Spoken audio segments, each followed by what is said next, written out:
하나님의 말씀을 보십시다. 구약 열왕기 상 13장입니다. 열왕기 상 13장 9절에서 12절까지 보십니다. 9절.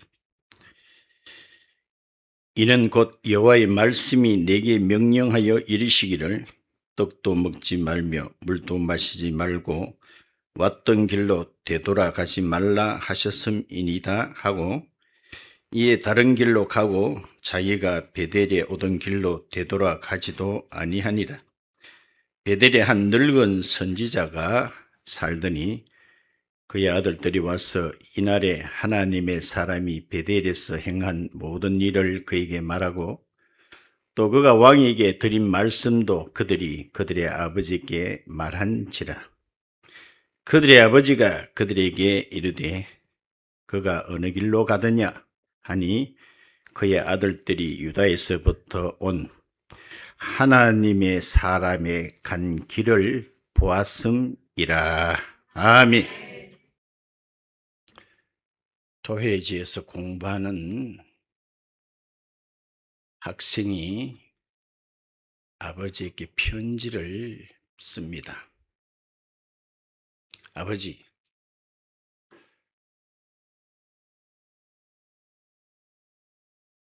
제가 용돈을 아무리 아껴 써도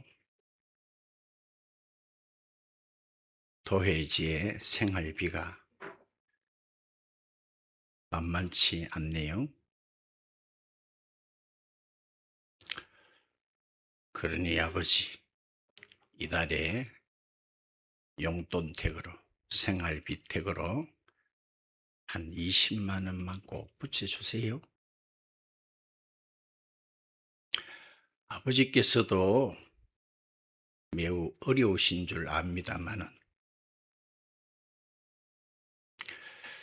편지를 쓰고 보니 이것은 도리가 아니다 싶어서 우체통에 가서 편지를 회수해 올렸고 갔더니 이미 편지가 체부들이 가져가 버렸습니다. 아버지, 대단히 죄송합니다. 편지가 붙여졌어요. 얼마 후에 아들 앞으로 아버지의 답장이 왔어요. 그 편지에 이렇게 써져 있어요. 아들아, 걱정하지 마라. 편지 아직 못 받아봤다.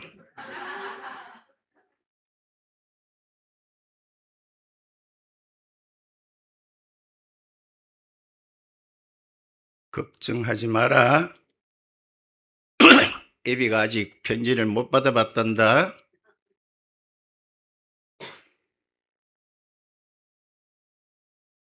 아버지는 아들에게 속아주고 있습니다. 설 명절이 성큼 다가왔습니다. 설 때 세배를 여러 군데 했는데 정작 세뱃돈은 하나도 못 받았어요. 이것을 우리는 이렇게 말합니다. 따릅니다. 설거지라고 한다.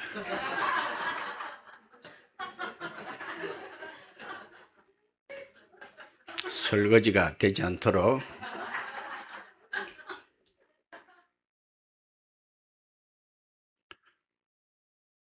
무슨 거지요? 설거지가 된다.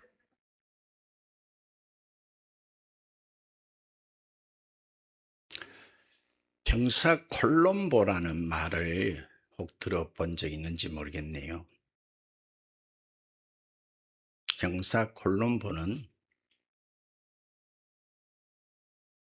미국의 범죄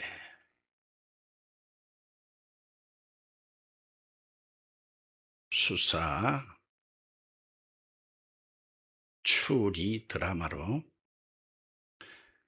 1971년부터 자그만치 무려 35년간 방영이 된 대단한 드라마였습니다. 그 당시에 유행어도 생겼습니다. 콜롬보 형사하는 흉내, 머리 쓱 한번 만져주면서 잠깐만요.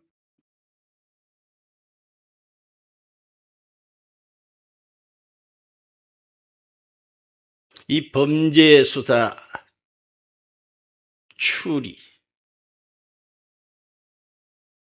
이 드라마가 왜 이렇게 오랫동안 인기가 있었을까요? 그 당시 우리나라도 수사반장이라는 이름으로 흑백TV 나올 때 방영이 됐는데, 그거는 보면 너무너무 싱거워요. 따라서 5분 만에 범인을 잡아낸다. 그런데 그 미국 형사 콜롬보는요, 거의 끝날 때까지도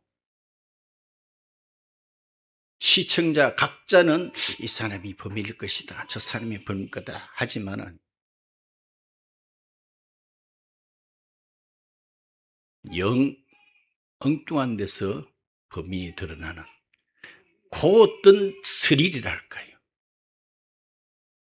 그 재미 때문에 굉장히 인기리에 오랫동안 방영이 됐습니다. 오늘도 설교가 조금 난해할 수도 있을지 모르지만 끝까지 한번 따라와 보세요. 지난 시간에는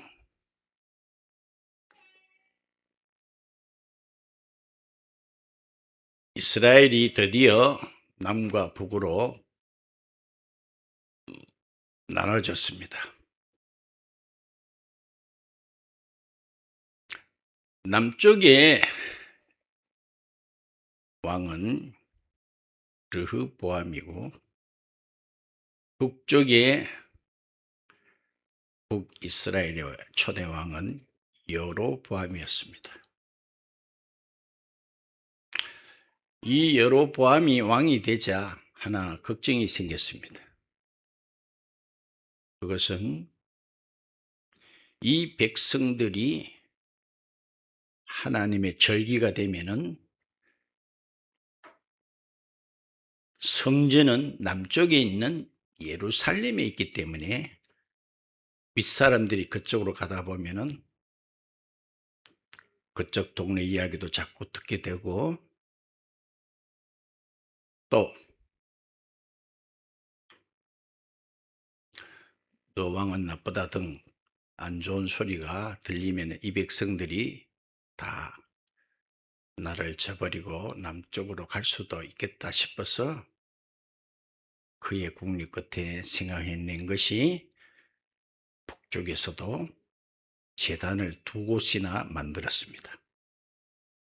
그러면서 금송아지를 만들어 놓고 이게 우리를 이끌어내신 하나님이다 라고 한 것을 보았습니다.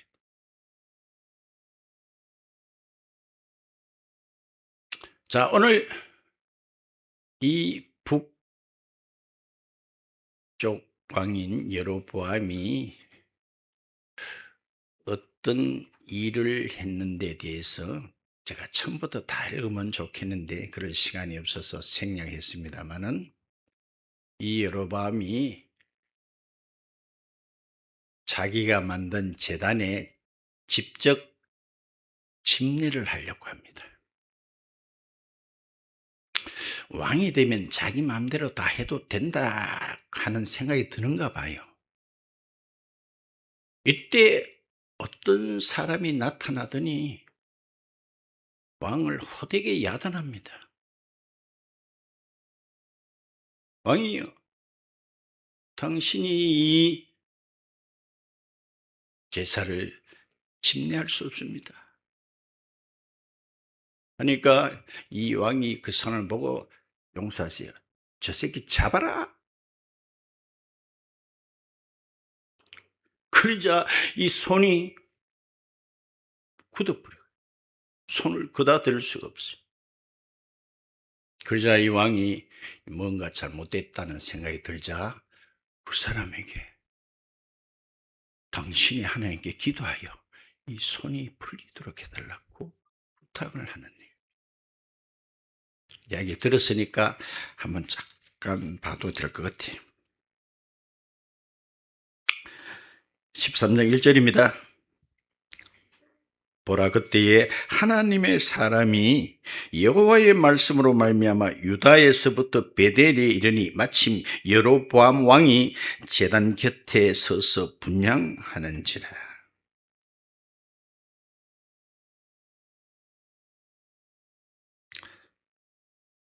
4절에 여로보암 왕이 하나님의 사람이 베델에 있는 제단을 향하여 외쳐 말함을 들을 때에 제단에서 손을 펴며 그를 잡으라 하더라. 그를 향하여 폈던 손이 말라 다시 거두지 못하며.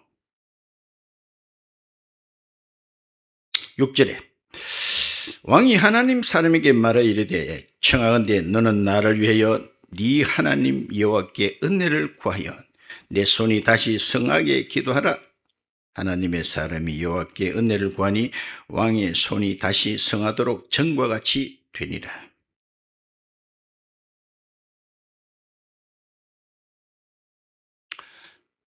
어떤 측면에서는요, 따릅시다. 왕이라도 불쌍하다.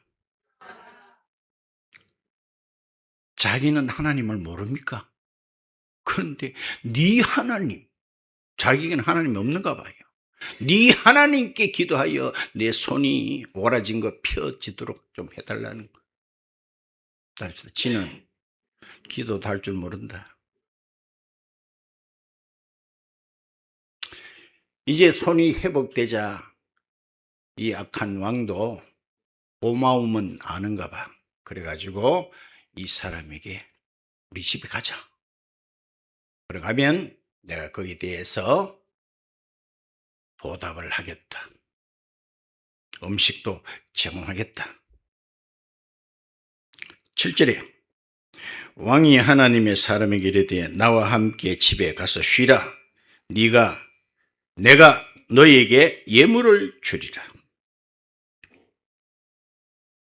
8절에 하나님의 사람이 왕께 대답하되 왕께서 왕의 집 절반을 내게 준다 할지라도 나는 왕과 함께 들어가지도 아니하고 이곳에서는 떡도 먹지 아니하고 물도 마시지 아니하리니.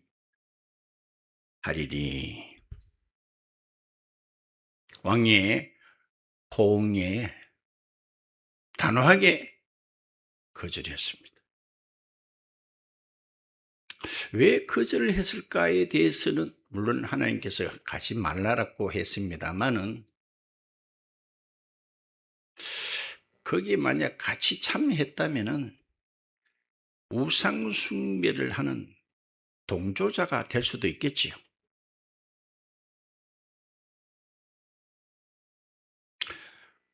예물을 받으면 또 뇌물도 될 수 있겠거니와 거기서 한 상에서 먹고 마신다는 것은 한 공동체의 일원이 될 수도 있다는 그런 의미가 되기 때문에 아마 그는 단호하게 거절을 했을 것 같아요. 그런데 이야기는 여기서 끝이지 않고 북쪽 베델에 한 선지자가 있는데 오늘 본문 읽어보니까 늙은 선지자라 이랬습니다.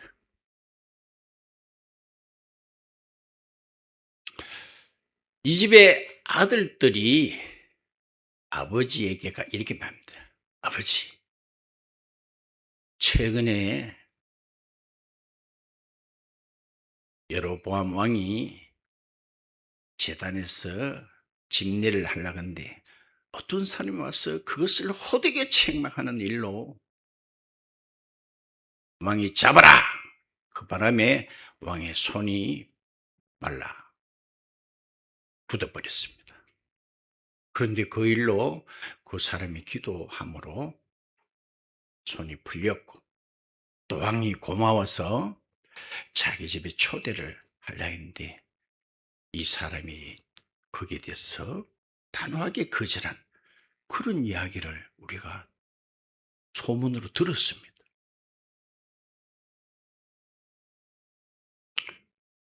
그 이야기를 들은 아버지가 바로 늙은 선지자예요.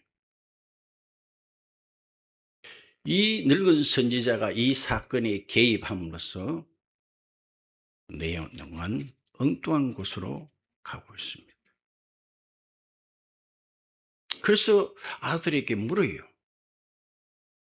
그 사람이 어느 길로 가더노? 그러니까 아들들이 이쪽으로 갔습니다. 그 말을 들은 늙은 선지자는 나귀를 타고 급히 뒤쫓아가서 그 사람을 만났습니다. 만나고는 왕이한 똑같은 그런 방법으로 이 사람을 적극 초대합니다. 우리 집에 가서 좀 쉬자고. 떡도 물도 좀 마시라고. 그런데 이 사람은 그걸 받아들일 수가 없어서 단호하게 거절합니다만은, 그러나 이 늙은 선지자는 이렇게 말합니다. 나도 선지자다. 나도 하나님의 천사로부터 그렇게 하라는 명을 받았기 때문에 당신에게 이 말을 한다는 말을 합니다. 다 읽으면 좋겠는데 그렇지 못한다 그랬죠. 18절에 봐요. 그가 그 사람에게 이르되 나도 그대와 같은 뭐요? 선지자라. 천사가 여호와의 말씀으로 내게 이르기를 그를 네 집으로 데리고 돌아가서 그에게 떡을 먹이고 물을 마시게 하라 하였느니라 하니, 이는 그 사람을 뭐한다? 속였다는 거예요. 그런데 19절도 봐요. 이에 그 사람이 그와 함께 돌아가서 그의 집에서 떡을 먹으며 물을 마시게 됐다는 거예요.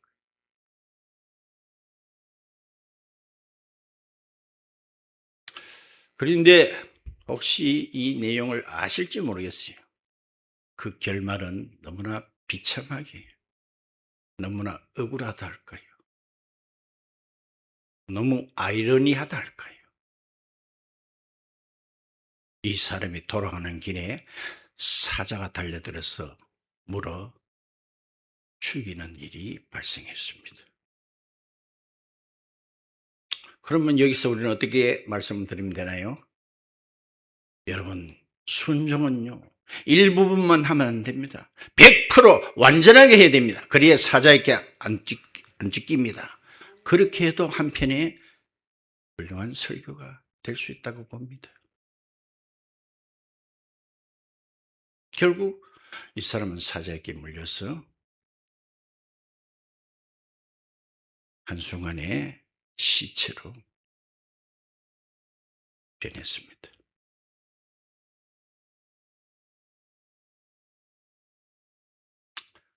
콜롬버 이야기 했지요? 오늘 13장 전체는 한 사건입니다.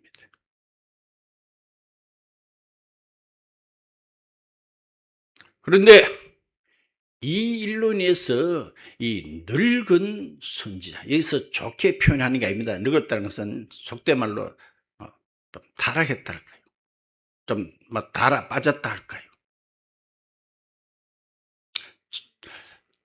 진정한 선지자라면 속이면 안 되지요.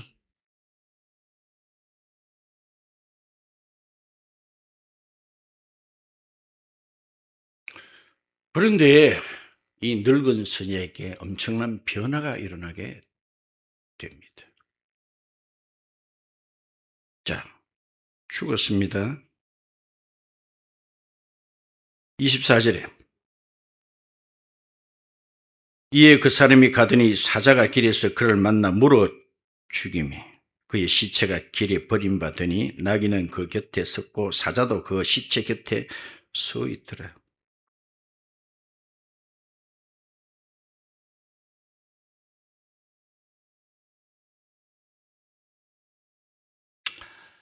자, 이 늙은 선지자가 이 일로 해서 어떤 변화가 일어났습니까? 이 사실을 아는 선지자가 29절에 봐요.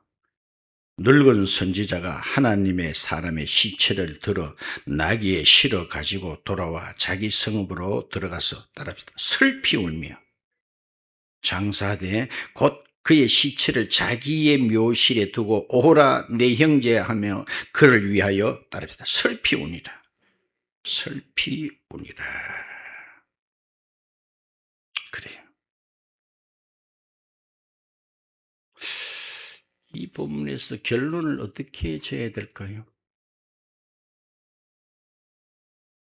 저도 옛날에 이것을 보면서 차라리 이런 내용은 좀 성경에 기록이 안 되었으면 좋을 뻔했겠다는 생각이 든 적도 있어요.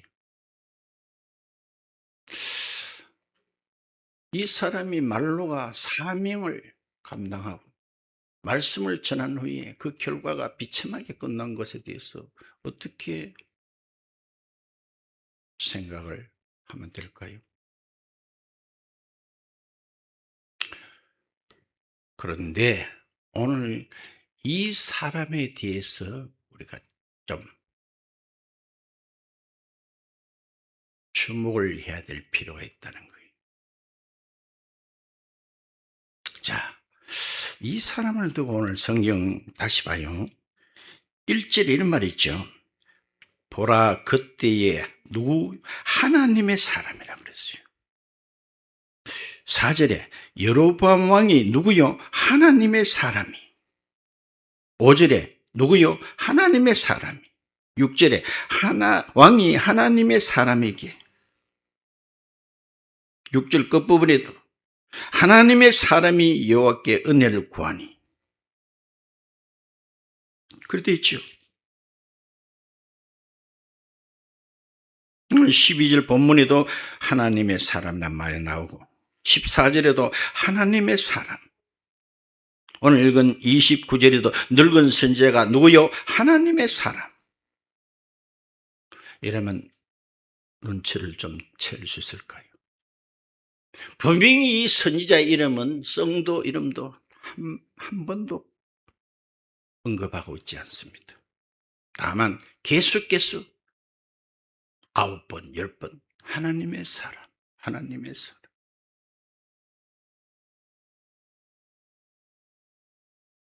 다시 앞으로 또 돌아가면 이 하나님의 사람이 어디에서 왔습니까? 1절에 보면 유다에서부터 왔다 그랬죠. 유다에서.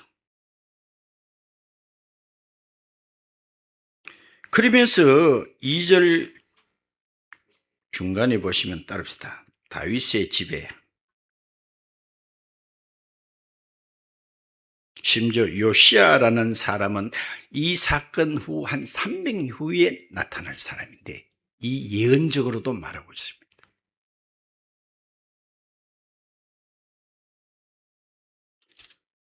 자, 유다 다윗의 집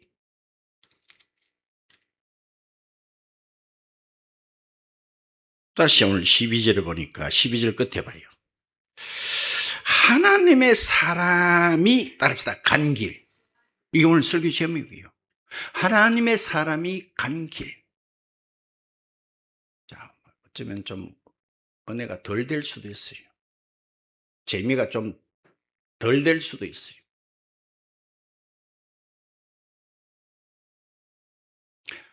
하나님의 사람. 다윗의 집.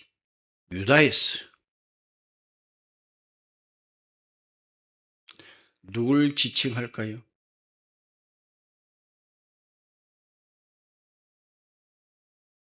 구약에는요, 예수 그리스도가 꽁꽁 숨어 있습니다.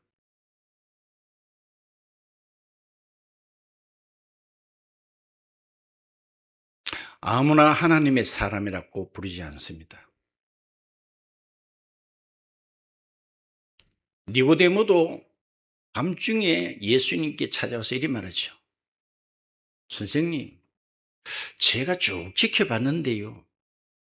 당신은 하나님께로부터 오지 않았다면 이런 엄청난 일을 할 수가 없습니다. 당신은 분명히 하나님의 사람입니다.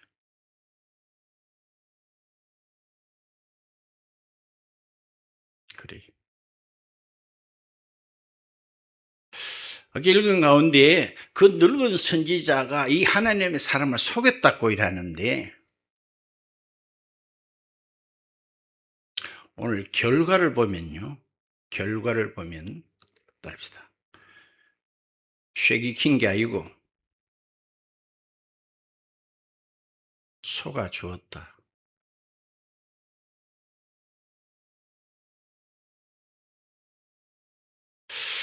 때로는요. 가룟 유다도 그렇지요. 자, 지금 여러분들 가운데 나를 파는 자가 있습니다. 고무신을 거꾸로 신는 사람이 있습니다. 근데 가룟 유다도 그렇습니다. 접니까? 예수님 모르실까요? 근데도 따릅시다. 속아 주신다. 아멘. 뭐 베드로는 안 그래요. 저는 질적으로 다른 제자하고 다릅니다. 예수님이 어떤 경우에도 저는 끝까지 따라 붙일 수 있습니다. 예수님이 불과 몇 시간 후에 그가 어떻게 될 것을 모르십니까? 속아주고 있어요.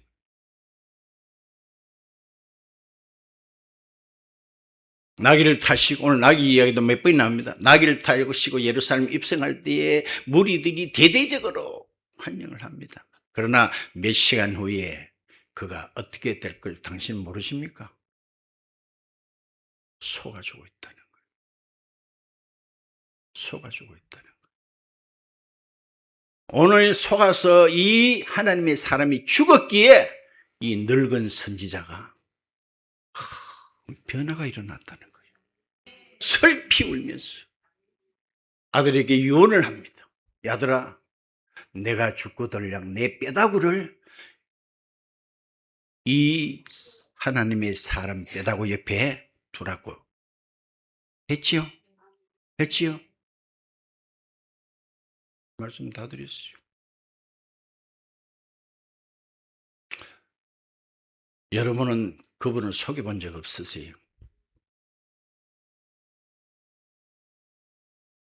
제가 못하면 옛날 이야기 생각이 나더라고요. 제가 초등 다닐 때 그때는요 학생들에게 그 학교에 그 저축을 하라고 그러면 누가 와면 우체국 직원이 와서 그 돈을 걷어가요. 그렇게 강조를 받아. 왜? 국가가 돈이 없으니까. 국가가 없다 보니 또 백성들도 없어요. 그래서 저축을 굉장히 장려하는데 내가 졸업할 6학년 때요 정규에서요 저축왕이 됐어요. 그 돈 액수는 지금도 기억이 안 나요. 근데 상품으로 주는 게 필통 하나 주더라고요. 그 필통도 내가 지금 기억이 나요. 어떤 필통인지. 플라스틱으로 아주 뭐 볼품없는 그걸 상품으로 저축왕에게 주더라고요. 그런데 6년 동안 우리는 뭐 어리에 그래 해야 되는 줄 알고 우리 어머니께 이야기했더니 없는 돈에 꼬박꼬박 매달 조금씩이라도 저축을 6년간에 한 거예요. 다른 사람도 다 그래 하는 줄 알았는데 근데 되게 안 하고 거의 내만 하다시피 했어요. 그때 졸업딱 되니까 졸업날 우체국 직원이 와가지고 그동안 저축하고 이자까지 붙여가 다 줬어요. 근데 저는 액수는 지금도 모르지만 생각해 보세요. 적은 돈은 아니겠지요. 저는 6학년 때부터 벌써 무슨 딱까마시라 겁니까? 내가 당연히 우리 어머니께 이야기를 해야 되죠. 맞죠? 어머니 그동안 6년 동안 저축한 게 이겁니다. 내놔야 되죠. 어떻게 됐겠어요? 그런데 내가 며칠 전에 생각해보니 우리 어머니 그때도 아셨지 싶을 때도 아무 말도 안 하셨어요. 이제 오늘 이 본문을 보면서 나 위해 가지고 속아주셨구나. 그거 내 혼자 다 썼거든요. 벌써 6학년 때. 그럼 웃지요? 그럼 중고등 가서던 사람이 정직해졌을까요? 이날까지 똑같습니다. 그 생각이 나는 본문을 읽다가 문득 나더라고요. 정말 그 돈 다 쓸 때까지 어머니께 그 저축한 돈이라고 말한 적이 없어요. 근데 우리 어머니가 달달이 그걸 줬는 분이 그거 몰랐겠어요. 아, 속아 주셨구나.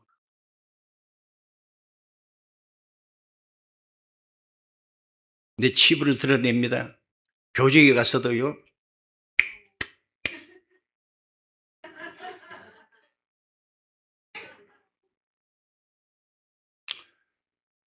집으로 돌아갈 때는 저 자신에 대해서 욕을 할지 몰라.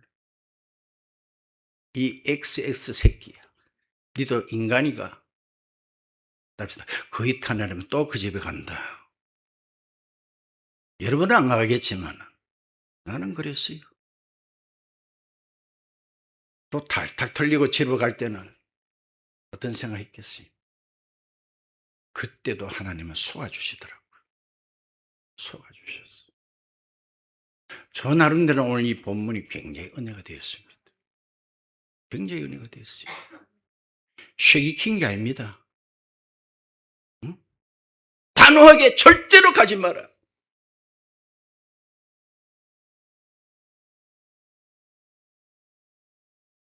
그렇기 때문에 그 늙은 선지자가 변화가 왔다 그랬습니다.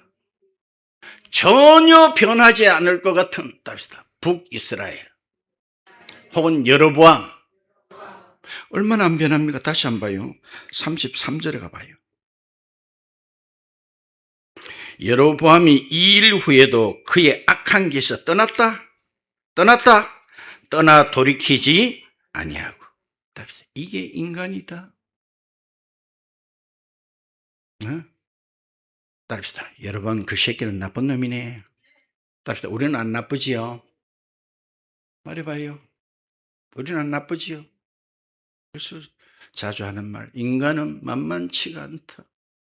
자, 분명히 그 제단에서요, 엄중한 하나님의 사람이 심판했습니다. 당신 큰일 날 사람. 하나님의 심판이 임했잖아요. 봐요. 그 손이 굳어버린 거예요. 그 하나님 무슨 심판이죠. 그런데 또 하나님의 사람에게 부탁해서 이 손도 나았지요. 은혜 입었지요.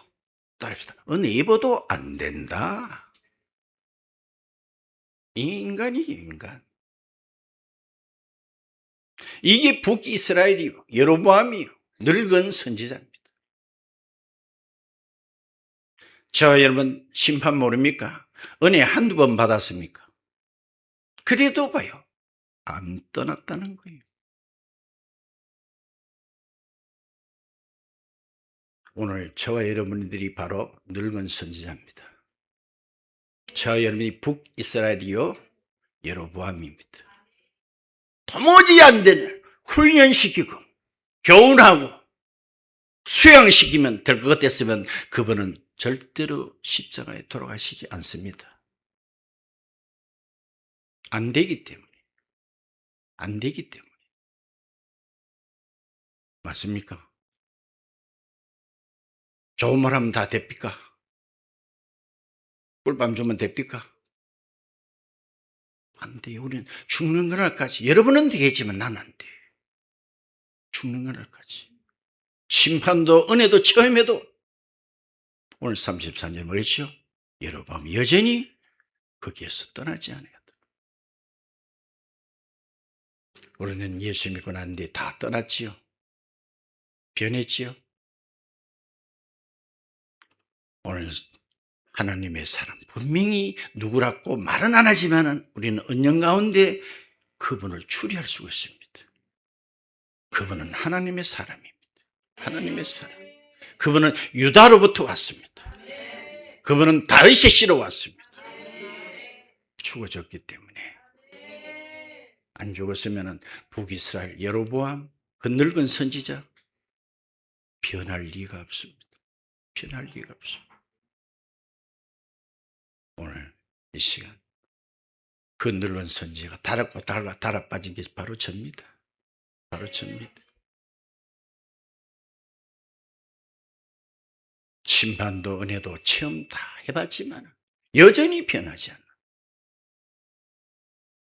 이거는 어떤 교육으로도 수양으로도 되지지 않고 오직 예수님 당신의 죽으심으로만 가능하다는 것을 알 때 이 이름 모를 이 분은 바로 예수 그리스도 올수입니다. 예수 그리스도의 피. 그렇죠? 그분이 안 죽어줬다면 오늘 이런 일은 날 수. 그래서 그도 후회를 하고 난 뒤에 31절에 유언을 했지요.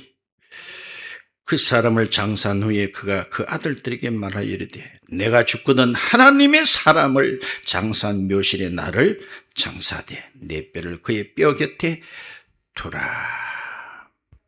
말씀을 맺도록 하겠습니다. 그래서 오늘 12절의 제목이 뭐였어요? 하나님의 사람이 따르다 간 길. 하나님의 사람이 간 길.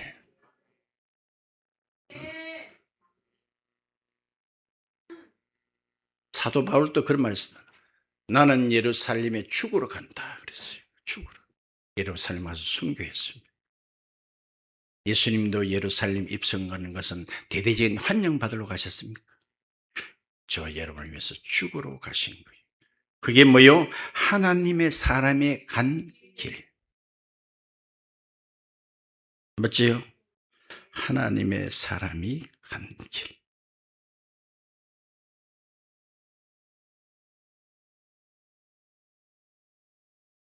북이스라엘이 하나님을 전혀 몰랐습니까? 하나님의 선민임에도 불구하고 우상숭배하고 정말 봤죠? 자기 마음대로 절기도 정하고 여전히 오늘도 그는 왕으로서 자기 마음대로 할 수 있다고 생각했다. 제단에서 분향도 자기가. 저와 여러분 어떤 면에서는 따릅시다. 나 어른이 다 왕이다. 왕 아니에요. 하나 캐봐요. 왕 아닙니까? 응? 저 뒤에 왕 오면 어떻게 돼요? 엄마 아빠가 어쩔 줄을 몰라가요. 왕을 모셔야 돼. 어른은 안 그러나? 전부 다 자기가 왕이라. 자기가 왕. 목사는 목사가 왕이고 전부 다 왕. 왕은 다 지 맘대로 해도 되는 줄 아는가 봐. 이런 고질병에 걸린 저와 여러분을 위해서 풍기려도 안 됩니다. 타일려도 안 됩니다. 윽박질러도 안 됩니다. 그분이 죽음으로써 이 늙은 선지자가 변화가 일어났어요. 맞지요? 예수 그리스도 그분이 스타일이, 체질이 죽고 싶은 스타일에서 그렇습니까? 안 되니까. 안 되니까. 죽어주심에 대해서 우리는 다시 한번 생각하면서 우리의 모습을 보고 다시 한번 그분을 잘 따라가고 그분의 고마움을 다시 한번 새기는 저와 여러분 같이 되기를 축원드립니다. 아멘.